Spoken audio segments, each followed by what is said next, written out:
The words of the teacher, son of David, king of Jerusalem.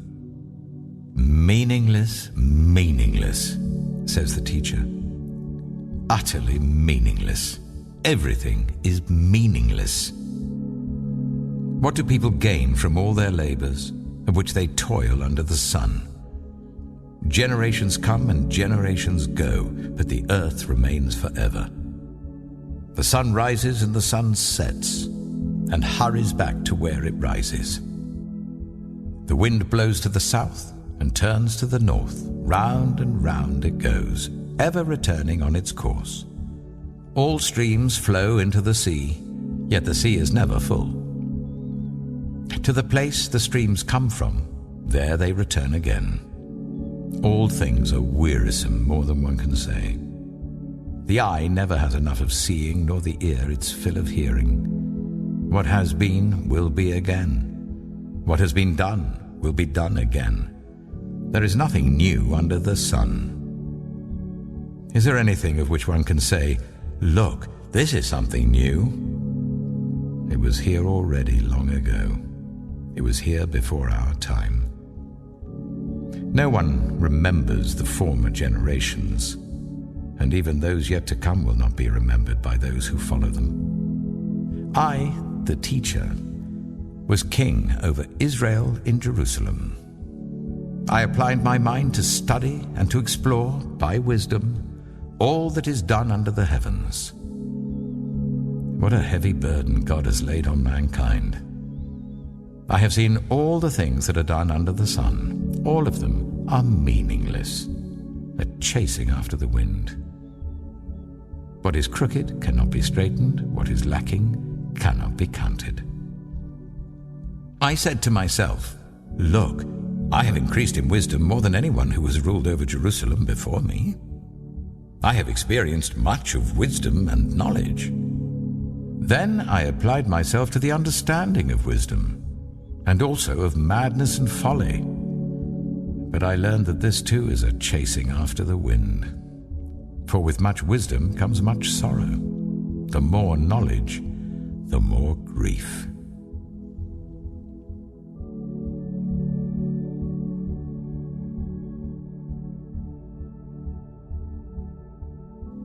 I said to myself, "Come now, I will test you with pleasure to find out what is good."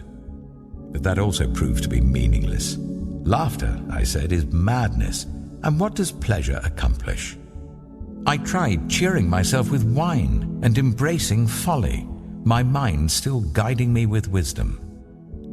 I wanted to see what was good for people to do under the heavens during the few days of their lives. I undertook great projects. I built houses for myself and planted vineyards. I made gardens and parks and planted all kinds of fruit trees in them.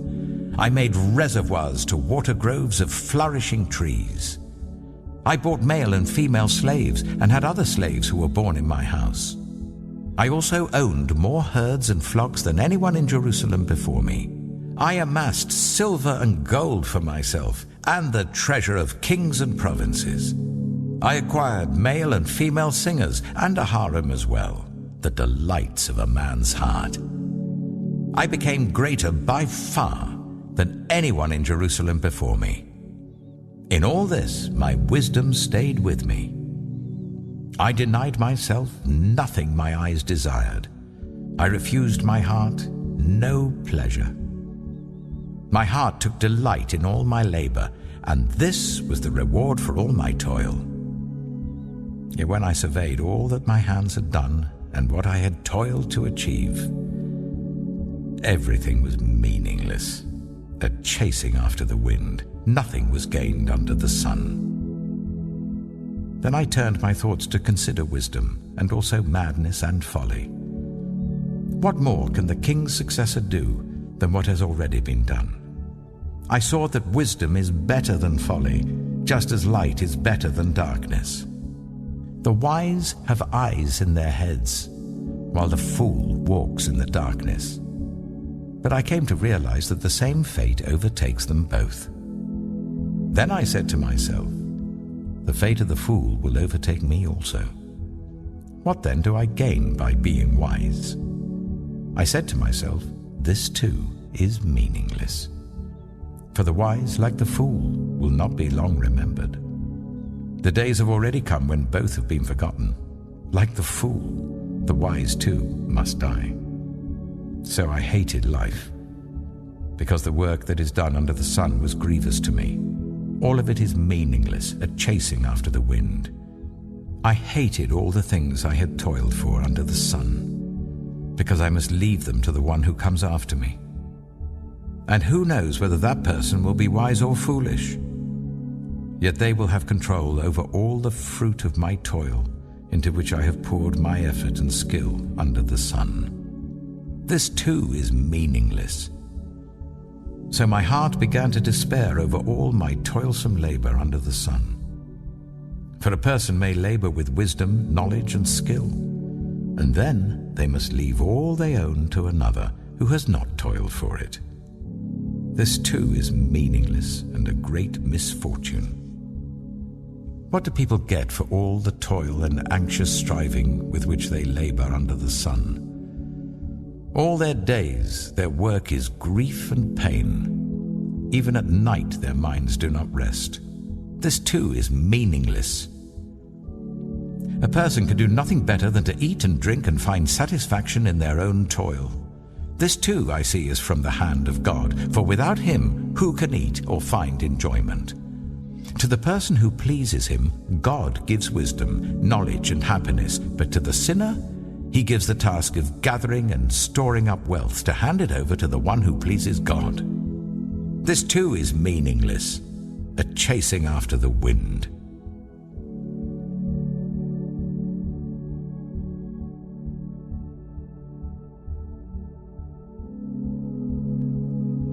There is a time for everything, and a season for every activity under the heavens. A time to be born and a time to die. A time to plant and a time to uproot. A time to kill and a time to heal. A time to tear down and a time to build. A time to weep and a time to laugh. A time to mourn and a time to dance. A time to scatter stones and a time to gather them.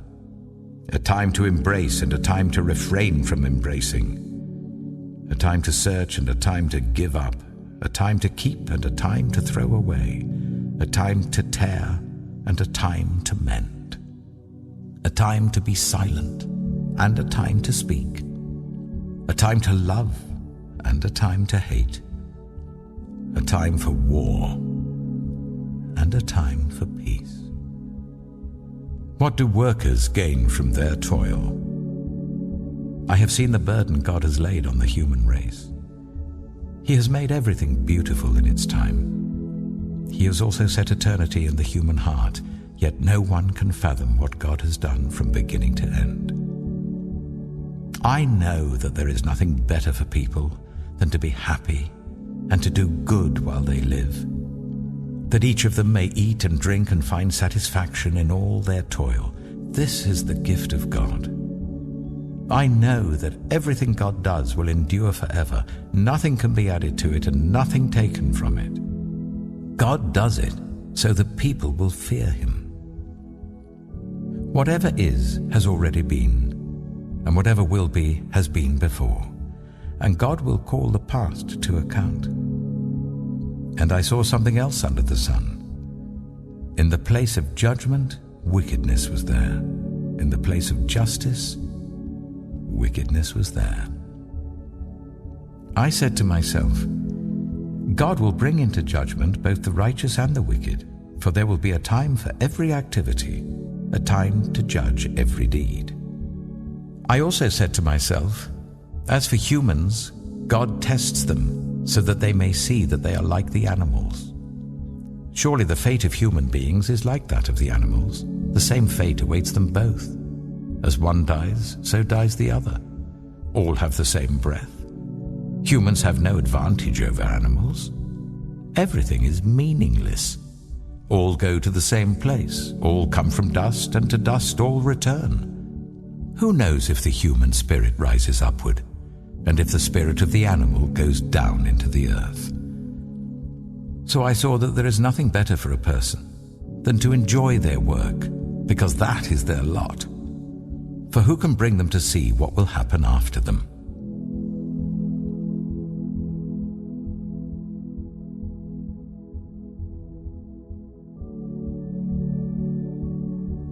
Again I looked and saw all the oppression that was taking place under the sun. I saw the tears of the oppressed, and they have no comforter. Power was on the side of their oppressors, and they have no comforter. And I declared that the dead, who had already died, are happier than the living who are still alive. But better than both is the one who has never been born, who has not seen the evil that is done under the sun. And I saw that all toil and achievement spring from one person's envy of another. This too is meaningless, a chasing after the wind. Fools fold their hands and ruin themselves. Better one handful with tranquility than two handfuls with toil and chasing after the wind. Again I saw something meaningless under the sun. There was a man all alone. He had neither son nor brother. There was no end to his toil, yet his eyes were not content with his wealth. For whom am I toiling, he asked, and why am I depriving myself of enjoyment? This too is meaningless, a miserable business. Two are better than one, because they have a good return for their labor. If either of them falls down, one can help the other up. But pity anyone who falls and has no one to help them up. Also, if two lie down together, they will keep warm. But how can one keep warm alone? Though one may be overpowered, two can defend themselves. A cord of 3 strands is not quickly broken. Better a poor but wise youth than an old but foolish king who no longer knows how to heed a warning. The youth may have come from prison to the kingship, or he may have been born in poverty within his kingdom. I saw that all who lived and walked under the sun followed the youth, the king's successor. There was no end to all the people who were before them, but those who came later were not pleased with the successor. This too is meaningless, a chasing after the wind.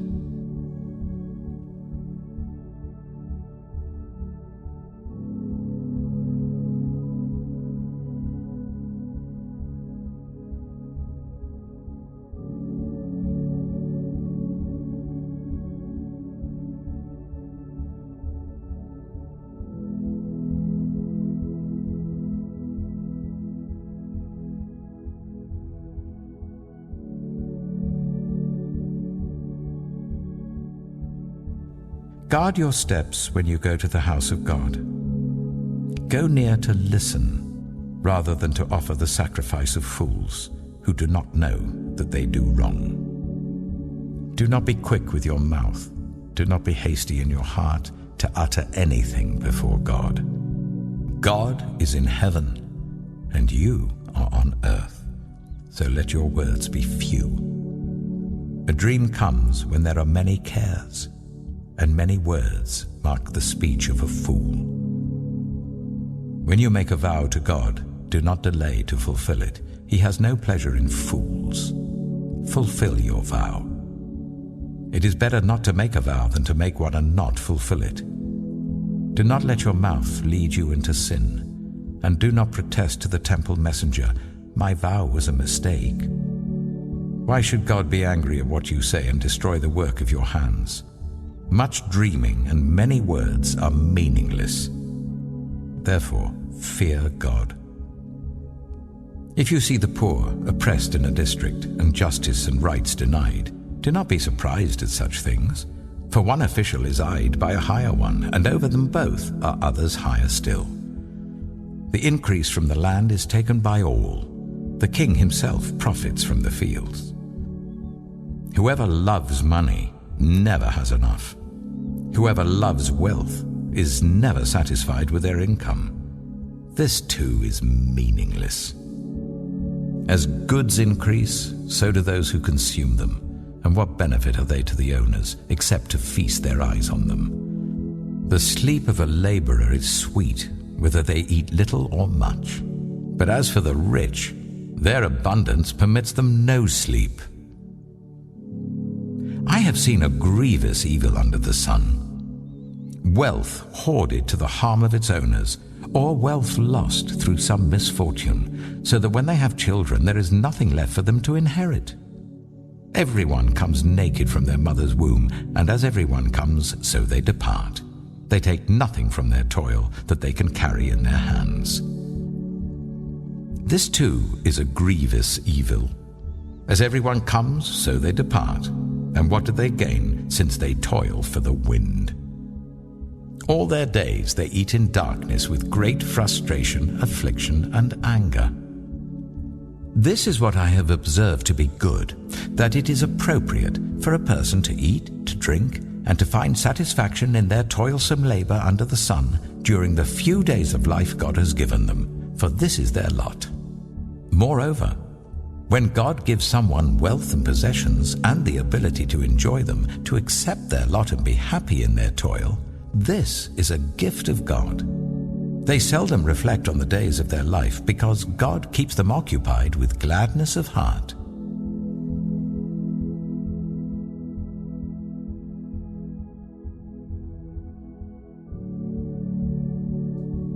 I have seen another evil under the sun, and it weighs heavily on mankind. God gives some people wealth, possessions, and honor, so that they lack nothing their hearts desire. But God does not grant them the ability to enjoy them, and strangers enjoy them instead. This is meaningless, a grievous evil. A man may have 100 children and live many years, yet no matter how long he lives, if he cannot enjoy his prosperity and does not receive proper burial, I say that a stillborn child is better off than he. It comes without meaning, it departs in darkness, and in darkness its name is shrouded. Though it never saw the sun or knew anything, it has more rest than does that man, even if he lives 1,000 years twice over, but fails to enjoy his prosperity.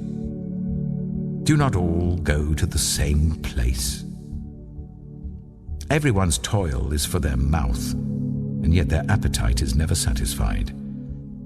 What advantage have the wise over fools? What do the poor gain by knowing how to conduct themselves before others? Better what the eye sees than the roving of the appetite. This too is meaningless, a chasing after the wind. Whatever exists has already been named, and what humanity is has been known. No one can contend with someone who is stronger. The more the words, the less the meaning. And how does that profit anyone? For who knows what is good for a person in life during the few and meaningless days they pass through like a shadow? Who can tell them what will happen under the sun after they are gone?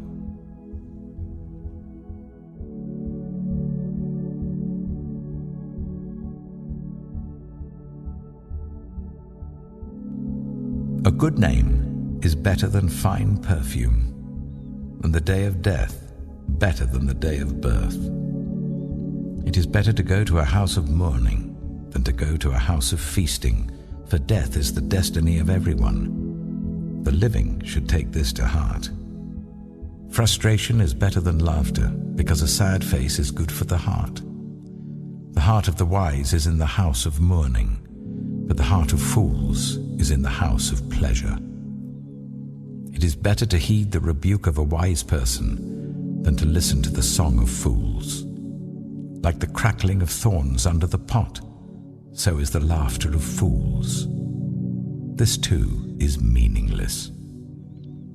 Extortion turns a wise person into a fool, and a bribe corrupts the heart. The end of a matter is better than its beginning, and patience is better than pride. Do not be quickly provoked in your spirit, for anger resides in the lap of fools. Do not say, "Why were the old days better than these?" For it's not wise to ask such questions. Wisdom, like an inheritance, is a good thing and benefits those who see the sun. Wisdom is a shelter, as money is a shelter, but the advantage of knowledge is this: wisdom preserves those who have it. Consider what God has done. Who can straighten what he has made crooked? When times are good, be happy. But when times are bad, consider this: God has made the one as well as the other. Therefore no one can discover anything about their future. In this meaningless life of mine, I have seen both of these, the righteous perishing in their righteousness, and the wicked living long in their wickedness. Do not be over-righteous, neither be over-wise. Why destroy yourself? Do not be over-wicked, and do not be a fool. Why die before your time? It is good to grasp the one and not let go of the other. Whoever fears God will avoid all extremes.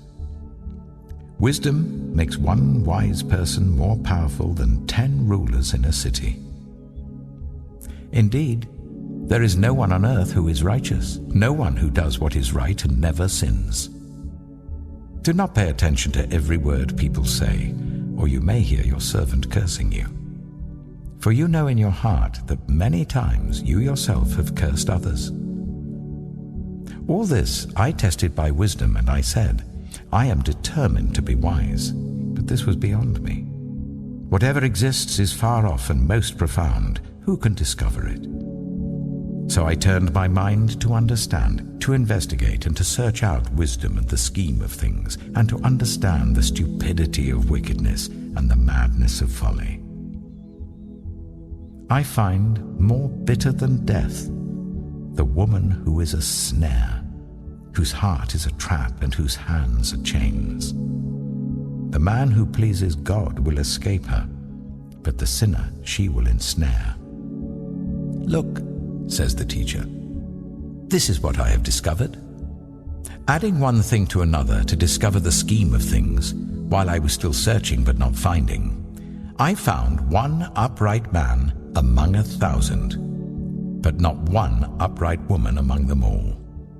This only have I found: God created mankind upright, but they have gone in search of many schemes.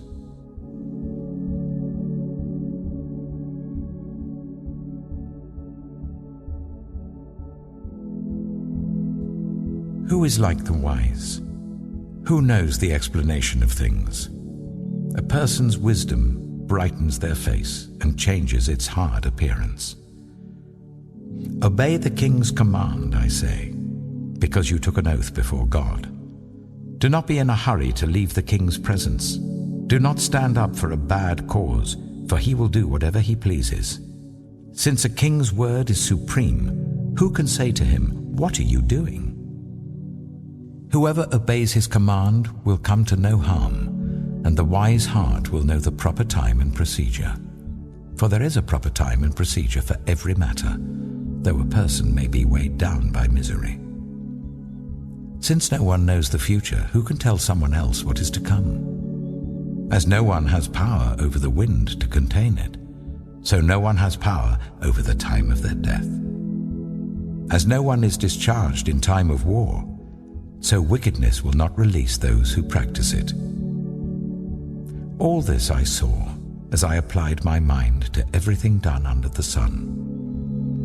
There is a time when a man lords it over others to his own hurt. Then too I saw the wicked buried, those who used to come and go from the holy place and receive praise in the city where they did this. This too is meaningless. When the sentence for a crime is not quickly carried out, people's hearts are filled with schemes to do wrong. Although a wicked person who commits 100 crimes may live a long time, I know that it will go better with those who fear God, who are reverent before him. Yet because the wicked do not fear God, it will not go well with them, and their days will not lengthen like a shadow. There is something else meaningless that occurs on earth. The righteous who get what the wicked deserve, and the wicked who get what the righteous deserve. This too, I say, is meaningless. So I commend the enjoyment of life, because there's nothing better for a person under the sun than to eat and drink and be glad.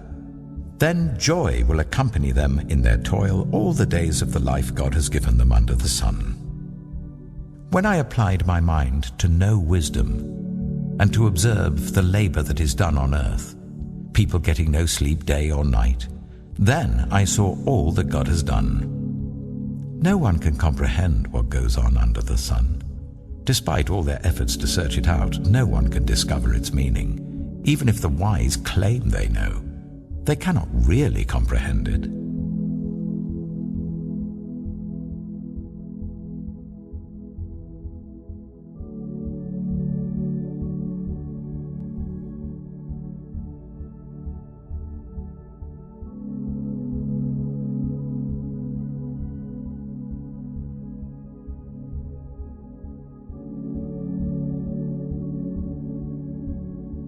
So I reflected on all this and concluded that the righteous and the wise and what they do are in God's hands, but no one knows whether love or hate awaits them. All share a common destiny, the righteous and the wicked, the good and the bad, the clean and the unclean, those who offer sacrifices and those who do not. As it is with the good, so with the sinful. As it is with those who take oaths, so with those who are afraid to take them. This is the evil in everything that happens under the sun. The same destiny overtakes all. The hearts of people, moreover, are full of evil, and there is madness in their hearts while they live, and afterwards they join the dead. Anyone who is among the living has hope. Even a live dog is better off than a dead lion. For the living know that they will die, but the dead know nothing. They have no further reward, and even their name is forgotten. Their love, their hate, and their jealousy have long since vanished. Never again will they have a part in anything that happens under the sun. Go, eat your food with gladness, and drink your wine with a joyful heart, for God has already approved what you do. Always be clothed in white, and always anoint your head with oil. Enjoy life with your wife whom you love all the days of this meaningless life that God has given you under the sun, all your meaningless days. For this is your lot in life, and in your toilsome labor under the sun. Whatever your hand finds to do, do it with all your might, for in the realm of the dead where you're going, there is neither working nor planning nor knowledge nor wisdom. I have seen something else under the sun. The race is not to the swift, or the battle to the strong, nor does food come to the wise, or wealth to the brilliant, or favor to the learned, but time and chance happen to them all. Moreover, no one knows when their hour will come.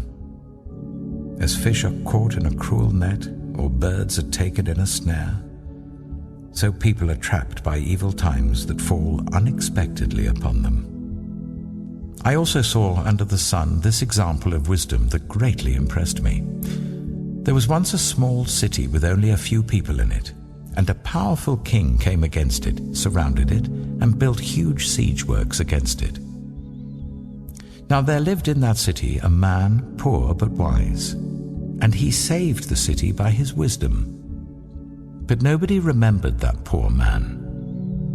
So I said, wisdom is better than strength. But the poor man's wisdom is despised, and his words are no longer heeded.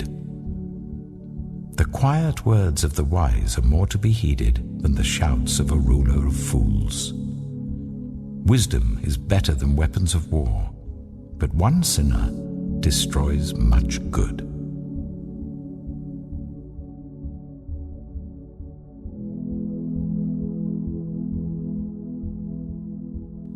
As dead flies give perfume a bad smell, so a little folly outweighs wisdom and honor.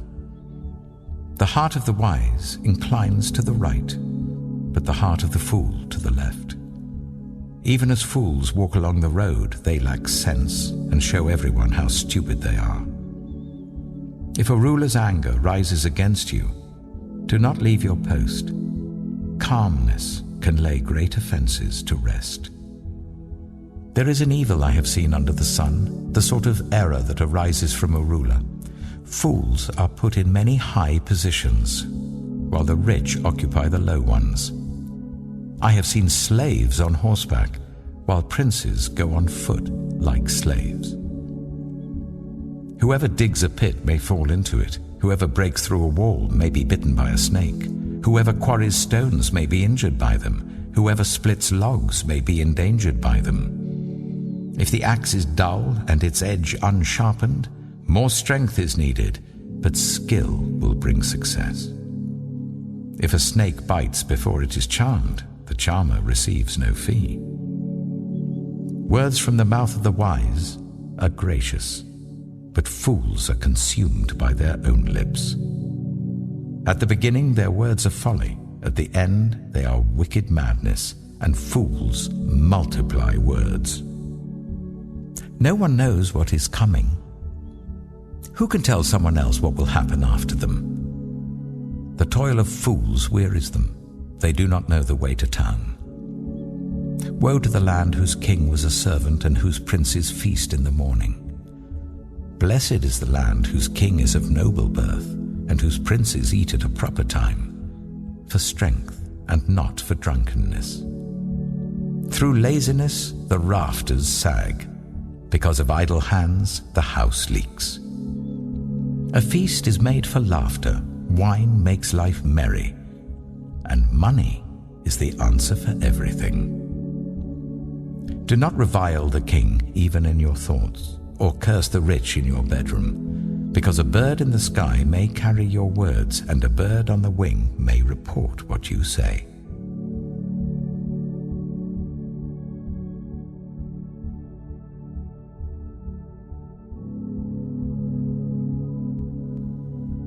Ship your grain across the sea.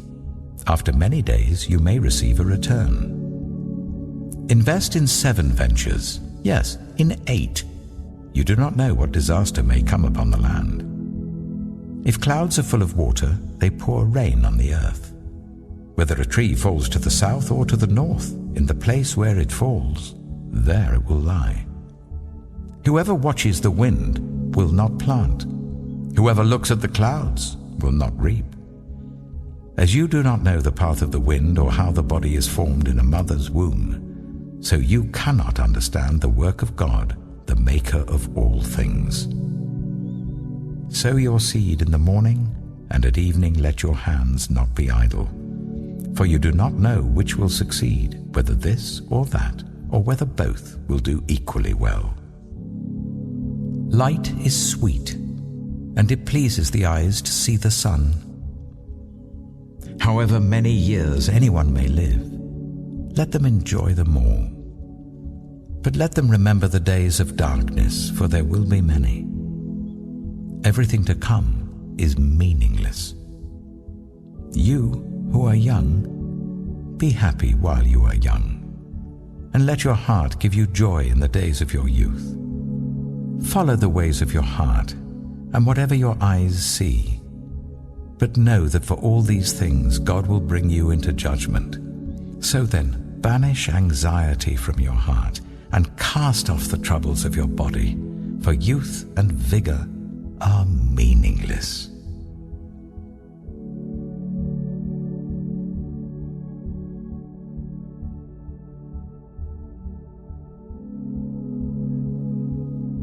Remember your Creator in the days of your youth, before the days of trouble come, and the years approach when you will say, I find no pleasure in them. Before the sun and the light and the moon and the stars grow dark, and the clouds return after the rain, when the keepers of the house tremble and the strong men stoop, when the grinders cease because they are few, and those looking through the windows grow dim, when the doors to the street are closed and the sound of grinding fades, when people rise up at the sound of birds, but all their songs grow faint, when people are afraid of heights and of dangers in the streets, when the almond tree blossoms and the grasshopper drags itself along, and desire no longer is stirred. Then people go to their eternal home, and mourners go about the streets. Remember him before the silver cord is severed and the golden bowl is broken, before the pitcher is shattered at the spring and the wheel broken at the well, and the dust returns to the ground it came from, and the spirit returns to God who gave it. Meaningless, meaningless, says the teacher. Everything is meaningless. Not only was the teacher wise, but also he imparted knowledge to the people. He pondered and searched out and set in order many proverbs. The teacher searched to find just the right words, and what he wrote was upright and true. The words of the wise are like goads, their collected sayings like firmly embedded nails given by one shepherd. Be warned, my son, of anything in addition to them. Of making many books there is no end, and much study wearies the body. Now all has been heard. Here is the conclusion of the matter. Fear God and keep his commandments, for this is the duty of all mankind. For God will bring every deed into judgment, including every hidden thing, whether it is good or evil.